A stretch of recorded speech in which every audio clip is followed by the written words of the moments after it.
In a surprising shakeup ahead of the 2026 elections, one of Michigan's most recognizable political figures has just exited a race that was already heating up. What does Joe Tate's withdrawal from the U.S. Senate race mean for Democrats and for the future of Detroit's political influence in Washington? Joe Tate, the Democratic House Speaker from Detroit and a rising star in Michigan politics, has officially announced that he is dropping out of the 2026 U.S. Senate race. Tate's decision comes after months of speculation and early campaigning, during which he was seen as a strong contender to replace retiring Senator Debbie Stabenow.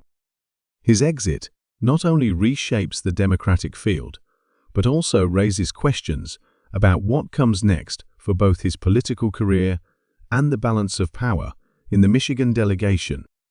Joe Tate, a former NFL player turned public servant, made history as the first black Speaker of the Michigan House of Representatives.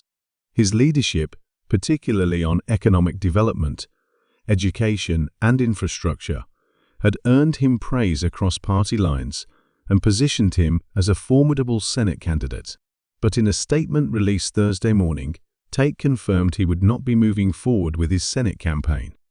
After careful consideration, consultation with my family, and reflection on where I can best serve the people of Michigan, I have decided to withdraw from the race for the United States Senate, he said.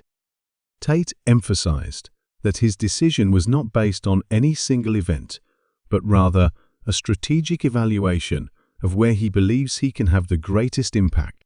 Right now, my focus remains on the work we're doing in the Michigan House to continue strengthening our economy, expanding access to education, and ensuring every Michigan resident has a voice. Sources close to the Tate campaign say internal polling and fundraising challenges may have contributed to the move, though his team has not confirmed those details. His exit comes as other Democratic hopefuls, including Congresswoman Elissa Slotkin and businessman Nasser Baydoun, continue to build momentum in the race. Slotkin, who has already secured key endorsements and national attention, is now seen as the likely frontrunner in the Democratic primary. However, Tate's departure leaves a noticeable void, particularly in terms of representation for Detroit and African American voters in the Senate contest. Political analysts believe Tate's exit could consolidate support behind more moderate or establishment candidates, while also opening the door for new entrants, especially those looking to appeal to urban and younger voters. On the Republican side, former Detroit Police Chief James Craig and businessman Peter Major are among those vying for their party's nomination. With control of the Senate potentially up for grabs, both parties are treating the Michigan seat as a top-tier battleground. Meanwhile, speculation continues about Joe Tate's next political move. At just 44 years old, his career is far from over. Some believe he could aim for a statewide office in the future, or even be tapped for a federal appointment under a Democratic administration.